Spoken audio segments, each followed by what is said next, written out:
Welcome to the Kelly File, everyone. I'm Megyn Kelly. But first, we go to Trace Gallagher, who's at the breaking news desk with what we know. Trace?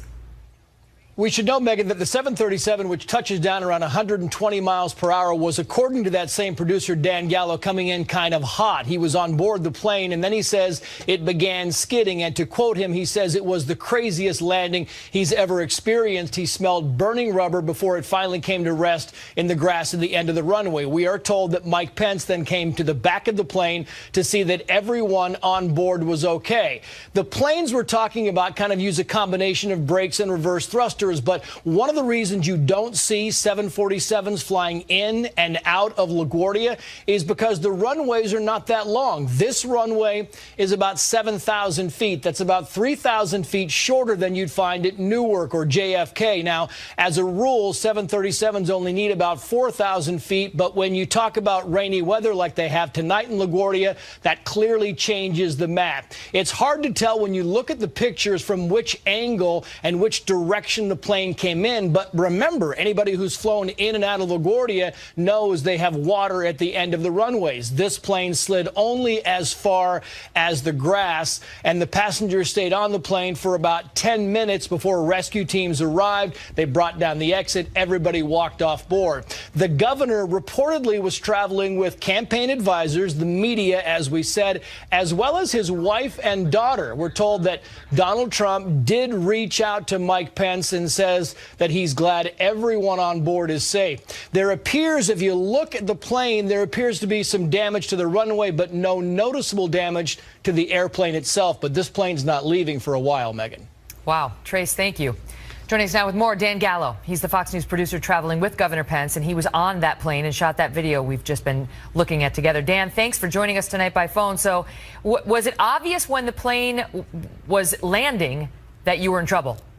Well, you know, I've mentioned to some other people tonight that we've had some really interesting landings in this plane. I can't explain why. They've been really rough landings. But so we've kind of gotten used to that. This one felt like we were being pulled off to the side. And it's frankly a sensation that I've never felt before in landing. It didn't feel right. I don't know aircraft that well. I just knew that it didn't feel right. But then again, I couldn't see much outside of the window of the plane, so I couldn't really tell if we were in the grass, if we were going sideways on the runway or whatever. But it definitely felt like it was pulling to one side. And then it came to a really abrupt stop after it felt like they had been jamming on the brakes for the duration of the landing. And then, like any good producer, you took out your cell phone and started filming things once things settled down. You can see there's certainly no panic on board the flight. What was the first you saw of Governor Pence? I would say about a minute or two after landing, he walked back and asked if everyone was okay. And of course, everyone was fine. I mean, we were all wearing our seatbelts. If we hadn't been wearing our seatbelts, it could have been a problem. But everyone was fine. As he was walking away, I said, Governor Pence, 2016, because it feels like this was all, everything else has happened in 2016. Why not this? And so did you have to go down the emergency slide to get out? I mean, how did you exit the aircraft? No sliding. We waited for several minutes. We could see emergency lights outside the windows of the plane. Couldn't see a whole lot because the rain was kind of fogging up the windows of the plane.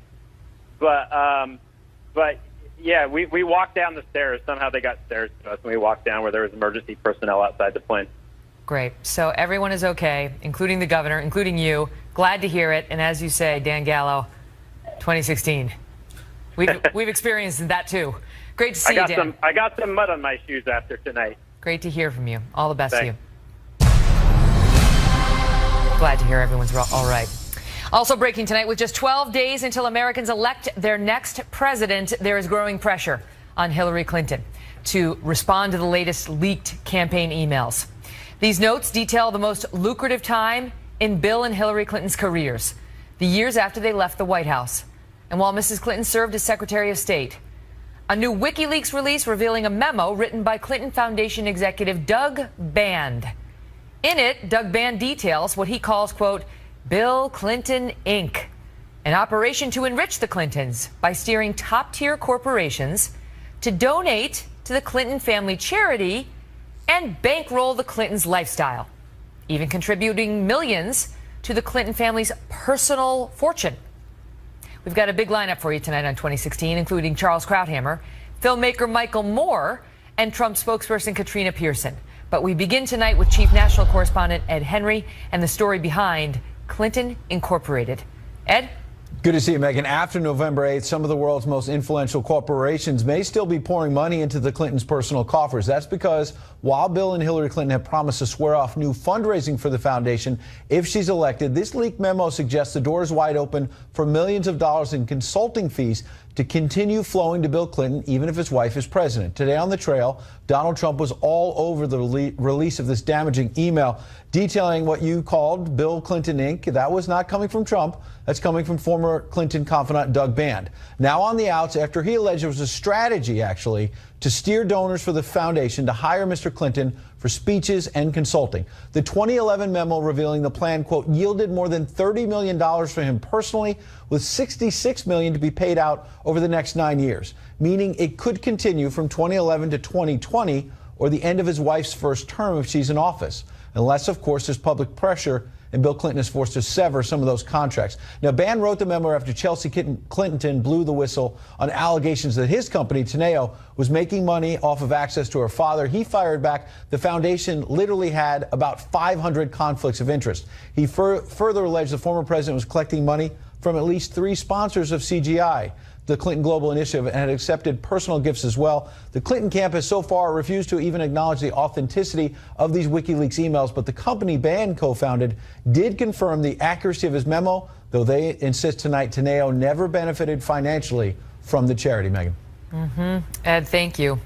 The question tonight is, how much does this stunning new information reinforce some of the worst perceptions of Hillary Clinton? And how much does it matter? Just 12 days away from the election. Tom Bevan is co-founder and publisher of RealClearPolitics.com. Bill Burton's a former Obama White House deputy press secretary, and Monica Crowley is a Fox News contributor. Great to see you all. Monica, let me start with you on those 2 questions. Well, Megan, we know that the most problematic scandals for any candidate are the ones that reinforce a pre-existing negative notion about that person. The problem for Mrs. Clinton is that these constant WikiLeaks disclosures remind voters of 30 years of Clintonian corruption, and it also reinforces a sense of pure exhaustion that most people feel when exposed to the Clintons for any length of time. When you're getting this constant WikiLeaks drip, drip, drip of pay to play, and the idea that Mrs. Clinton leveraged her public office as Secretary of State to enrich herself, her husband, and their foundation, I think it really tells voters that it gives them a glimpse of the past, what we experienced, first of all, with the first Clinton presidency, and a glimpse of the future in terms of what a Hillary Clinton presidency would be, and that's not a good look for her. The thing is, Bill, it makes it sound like that Bill Clinton was getting rich as he solicited donations for his charity. It was like, a little for the charity, and what about Bill? Hey, here I am, right? You know, right? And she's not even promising to shut this thing down, you know, if she becomes president. Megan, first of all, we can't let this conversation get too far down the tracks without saying Russia is trying to have an impact on our election. I know. They We've been leaked told these documents. They've Russia, not been confirmed by the it's Clinton bad. campaign. They shouldn't be messing with our election. Oh, yeah, Russia's not any good. Putin wants Donald Trump to be president. That's why this is public to begin with. It's true. That is all true and valid. I think now at let's this talk point, about it. yes. But second point, at this point in the election, voters are voting. 10 million voters have voted.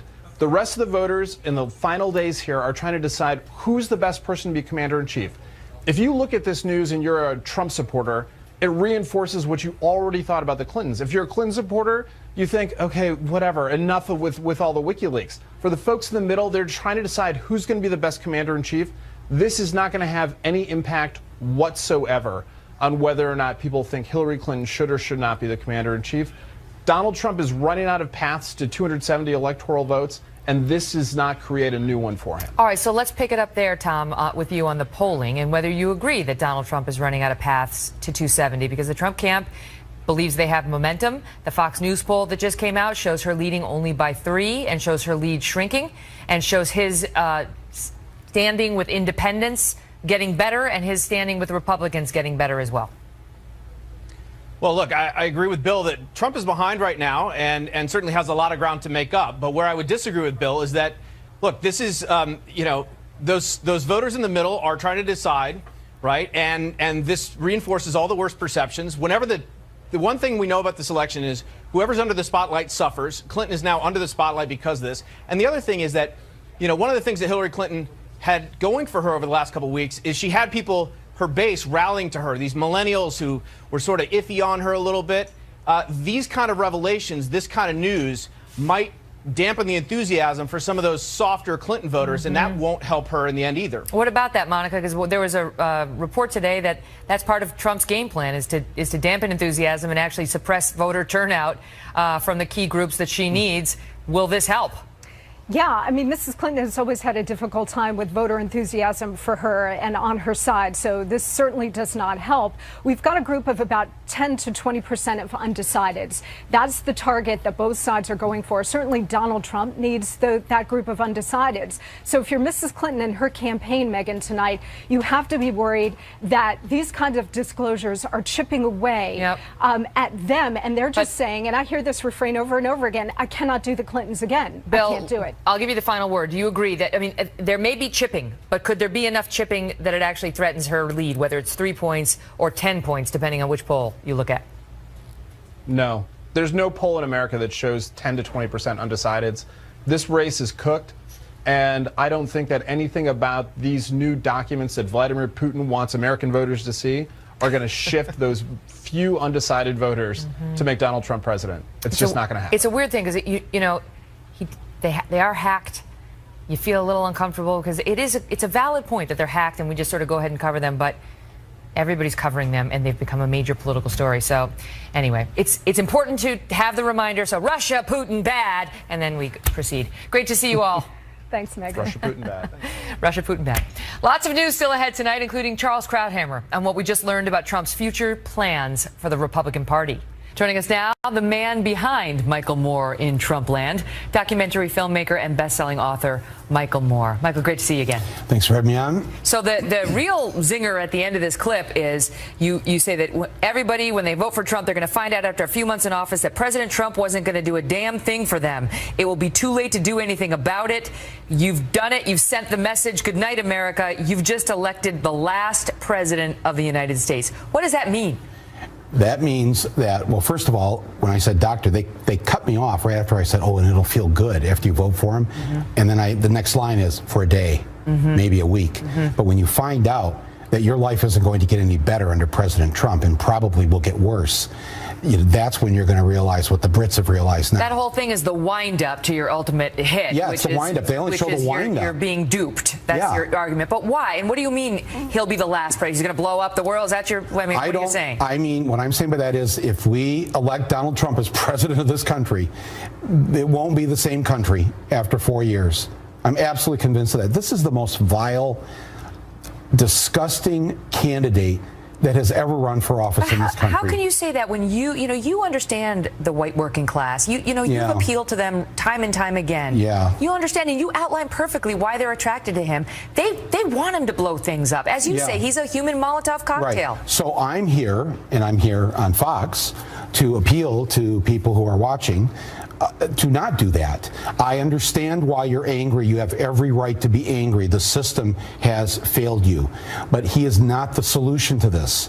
And I make the case in the film. The film is a sort of a humorous love poem to Hillary Clinton because I think I can hear the ticket sales now. Yeah, well, it's been #1 on iTunes since last Friday. Thanks to Trump. Yeah, well, it was #1. Then The Walking Dead took over. Then The Living Dead. Trump started pushing it because he didn't watch the movie. Yeah. If he'd watched the whole movie, he and Don Jr. wouldn't be promoting this. Because the movie says get out there and vote for Hillary Clinton. He tweets out, "This is Donald Trump. I agree, Michael Moore. I agree." He says, and Donald Trump Jr. says, "Michael Moore gets this one 100% right." Yeah. But you've said, So obviously he didn't watch the movie because it tells everybody to vote. Well, he's a busy man. So but speak to this because you understand. You speak about the people in Ohio, in Michigan, in Pennsylvania, Wisconsin, and in your piece you talk about how they lost their jobs, they lost their homes, they had a divorce, now the wife and kids are gone, the car's been repoed, they haven't had a real vacation in years, they're stuck with the crappy Obamacare bronze care,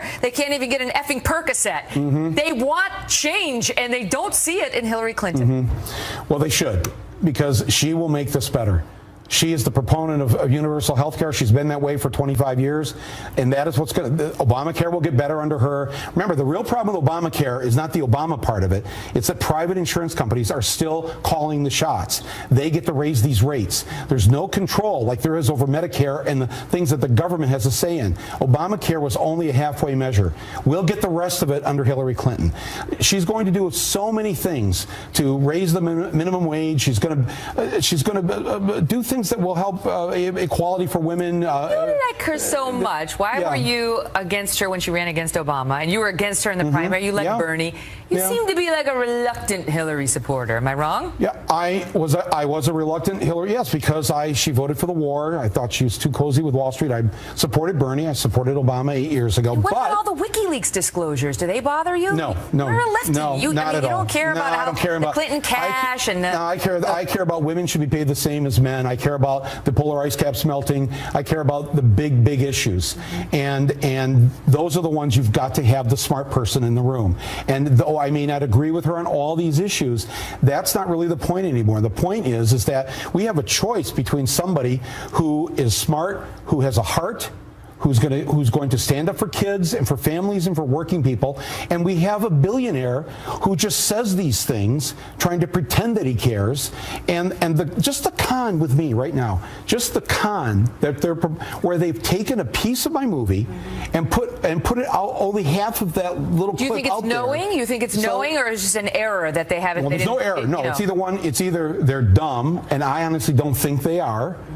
Or they know they're misleading. They're like dumb like a fox, maybe. Yes, they are. They know they're misleading people because they're counting on the fact that people who are in the working class are so desperate and so hurt by what has happened to them that all they'll do is hear those few words and not hear the rest of my paragraph. But even before you articulated very well how they feel, they were with Donald Trump. He is beating her by 33 points with the white working class. 33. I mean, it's huge. They are attracted not just to the messenger, but to the message too. Yes, that's sad. But you know how they feel. This is the way many Republicans and what we know about these folks is many of them feel like disenfranchised Republicans. Is they're sick and tired of people talking down to them and telling them they're too stupid to understand what's good for them. Exactly, and they're not irredeemable. No human being. They're not deplorable, and they're not all racist. Racists are deplorable. But you're right. They're not irredeemable. No human is irredeemable. Michael Moore thinks he's smarter than me. He's basically telling me I'm too stupid to realize I shouldn't support Trump. No, well, I get it. I've been watching Trump, and they're saying I love him. I don't care what Michael Moore's trying to tell me. And what I'm saying is I understand you've been abused, and I'm here in Ohio to conduct an intervention to basically to say that sometimes abused people have a hard time making up their minds and making the right decision because of the abuse. And the attack on the working class has been so intense over the last couple of decades that I understand why there's a lot of confusion here. And Trump is a huge ball of confusion in this. And it seems like he's going to be your human hand grenade that you're going to get to toss in there. When Trace pointed out there about the legal terrorists, it's that actually what I had said is that there is a legal way on November 8th to do what Trump says he's going to do, blow up the system. You can participate in that by going in there and handing the hand grenade to Donald Trump. I think that's a risky proposition. I think it's a dangerous thing to do. And I think that you're not going to be better off with this billionaire who's never spent a day in his life worrying about you, caring about you, doing anything for you. If they see it and they find out that it's not a pro-Trump film, they're smart enough to realize this is information. I'll take this point of view and I'll make up my own mind, as they will do in. Yeah, but he's lied to them, and I'll already have their $5, and I want to give it back to them. Well, go for it. I don't know how to do that. You can give it to me, and I'll make sure it gets them. Trust me. You have. Okay, I gotta go. Michael Moore, a pleasure as always. Thanks for having me on. Great to see you.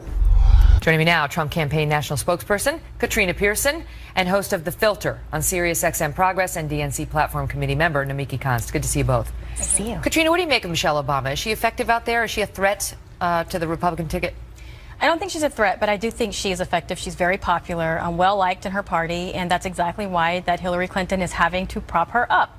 Because Donald Trump's plane sitting idle on a tarmac gets more live stream viewers than Hillary Clinton rallies. But more importantly, what was interesting about this particular event is Hillary Clinton opened for Michelle Obama. and that was startling. And Hillary Clinton had more people there, 11,000, than she ever gets at her rally by herself. Sure. So what does that say? Well, listen, Hillary Clinton is still beating Donald Trump in every single major poll, so it says a lot that she doesn't have to be taking the front seat. I mean, Michelle Obama is the most powerful figure. So she was just being kind. Absolutely. Okay. Michelle Obama, let's be fair, she's the most popular political figure in America today. More so than Hillary Clinton. But she's not running for office. Michelle Obama gave a rousing speech. This always happens in campaigns. When Hillary Clinton is not campaigning, her popularity goes up, but she's still beating Donald Trump, and that's what we need to pay attention to. Katrina, what the article's out today, this is from ABC, talking about how Clinton's ramping up her surrogate operation, and Trump's withers is the headline, talking about how Ben Carson, Newt Gingrich, Chris Christie, they all used to be much more visible on the campaign trail than they are right now. And the suggestion is that either Trump has decided they're not good, or these guys see a sink that is shipping, a ship that is sinking, and are trying to run off of it. Or maybe cable news feels like they know what's going on. Our surrogates have been deployed to swing states because that's where this race is going to be won. They're in Florida, they're in Ohio, they're in Pennsylvania, and that's what they're doing. Ben Carson, he is? They are definitely campaigning for Mr. Trump. Chris Christie? I'm not sure what Chris Christie is doing right now, but I do know the other surrogates are out there. But what I will say is just because they're not on cable news every day doesn't mean that they're not out there campaigning. And again, Hillary Clinton brought up Michelle Obama. Hillary Clinton is supposed to headline her own event, and she can't do it because 30% of the people of this country still says she's These surrogates are making appearances here and there, but they've gone down. That's the truth. You see far less of these guys than you saw before. And so you tell me whether the Trump campaign has reached the conclusion that they're not helping him. And, you know, in his defense, he doesn't have anywhere near a surrogate like Michelle Obama. Absolutely. I mean, there isn't one on the GOP side for him. It's the Trump show. It's the Donald Trump show. And he doesn't need, you know, nobody else can draw the crowds that he can draw. But he's only one man, and he can only be in so many places at one time.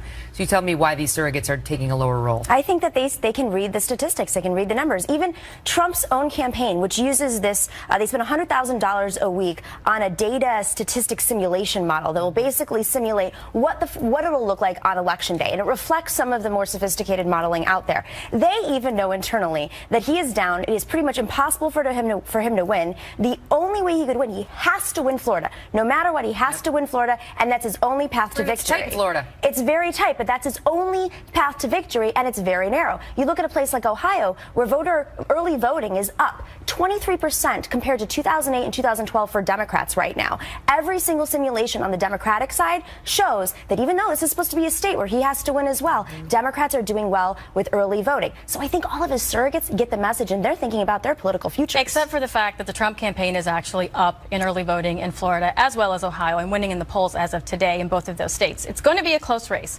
But at the same time, Donald Trump's rallies bringing 25,000 people, and that doesn't include the 132,000 that take time out of their day to go to a computer to live stream his events. Got to ask you quickly. What did you make of Michael Moore's criticism that the Trump campaign has sliced his soundbite? I mean, at the end of that bit, he's very critical of Donald Trump. He does not support Donald Trump, and you got Trump tweeting out, "Yeah, Michael Moore is right."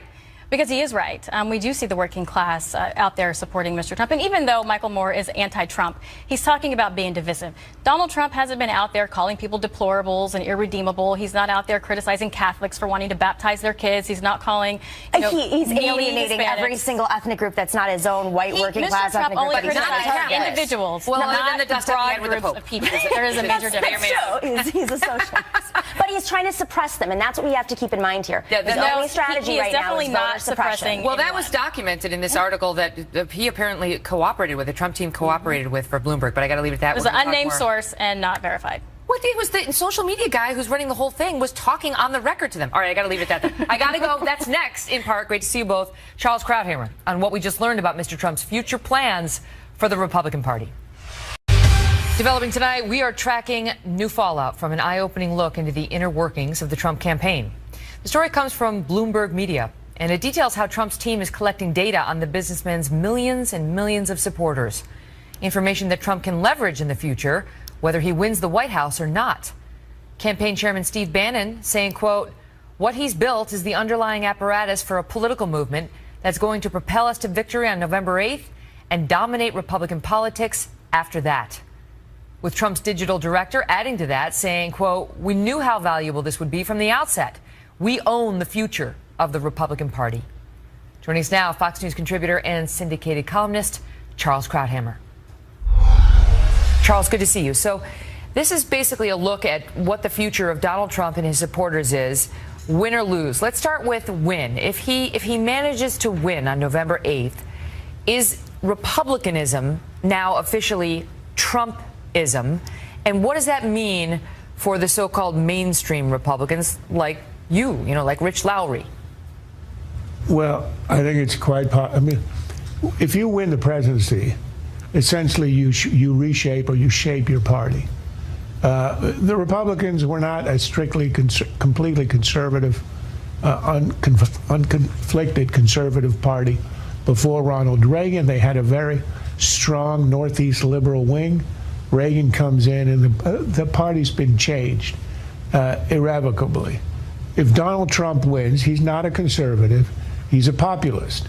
And he will have a little more resistance than Reagan did because he was in tune with the general zeitgeist of the party.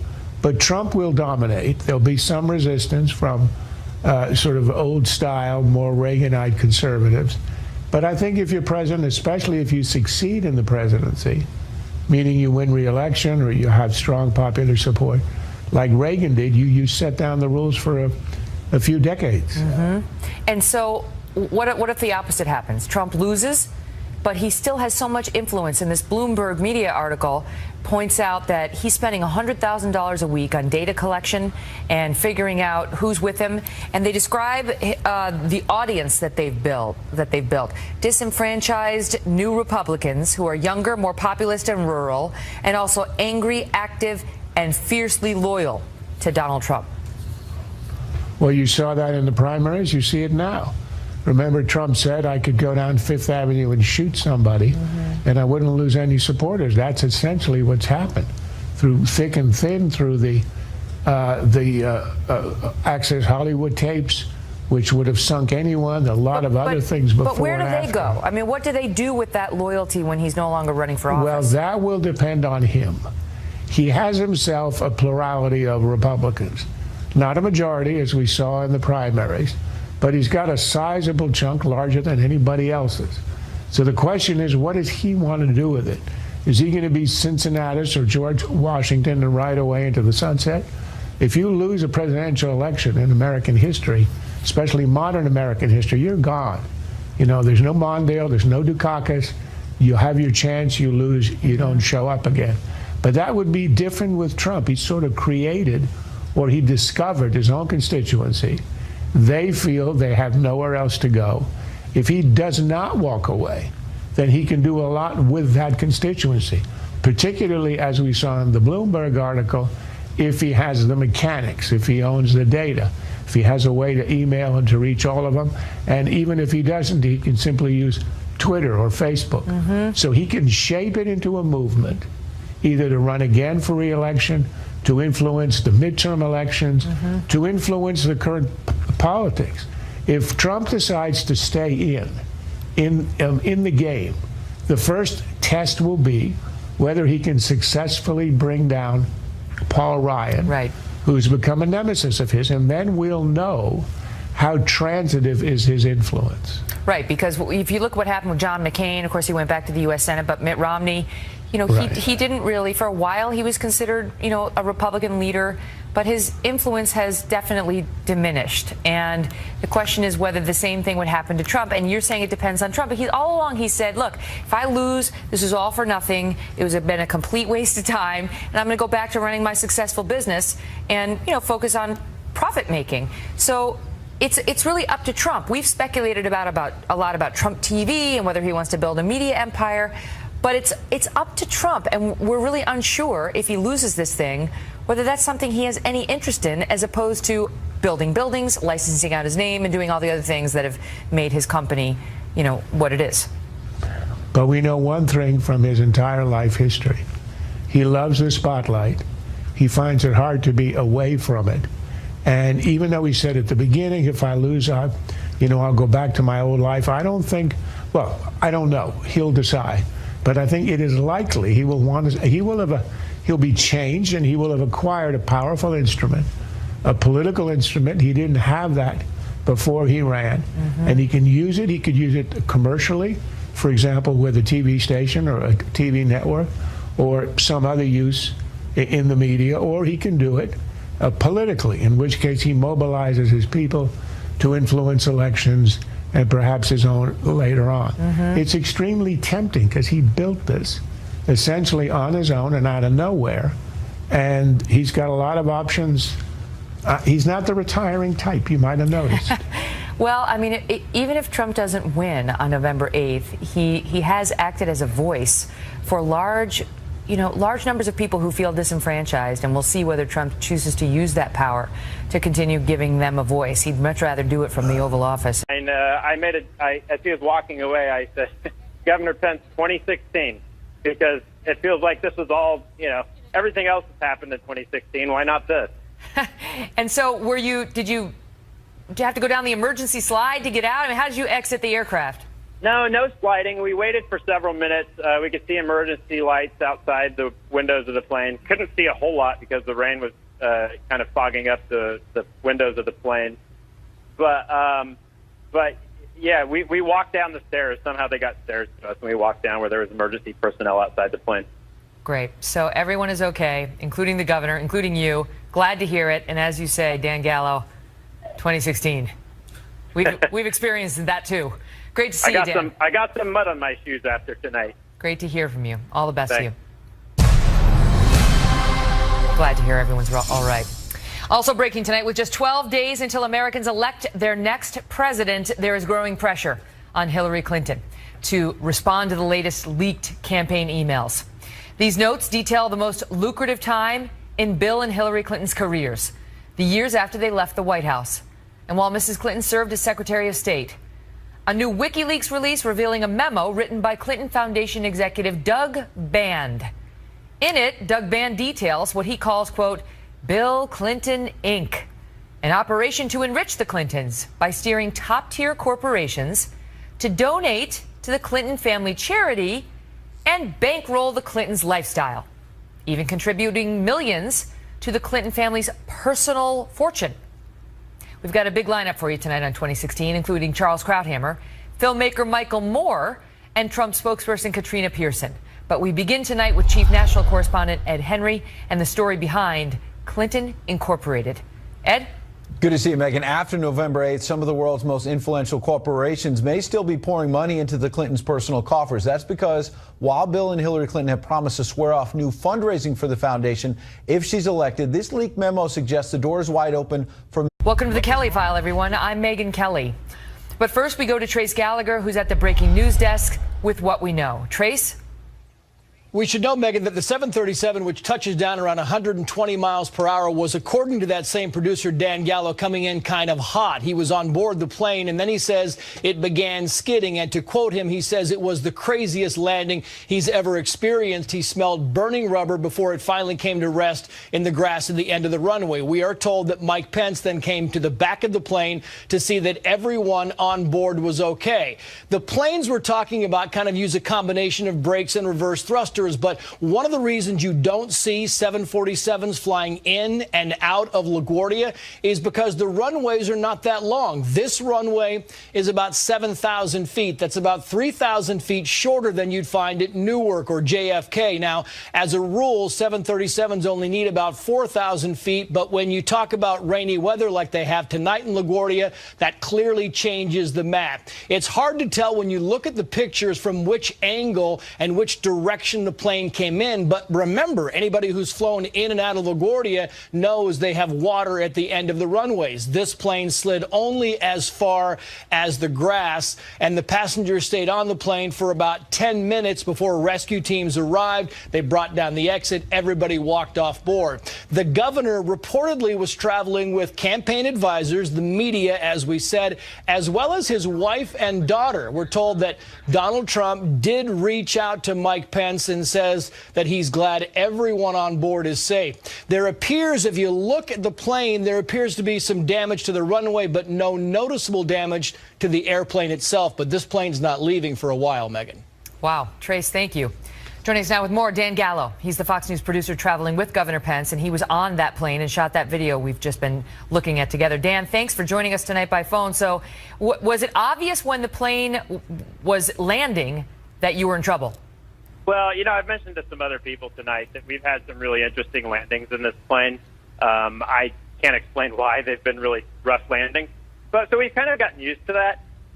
This one felt like we were being pulled off to the side, and it's frankly a sensation that I've never felt before in landing. It didn't feel right.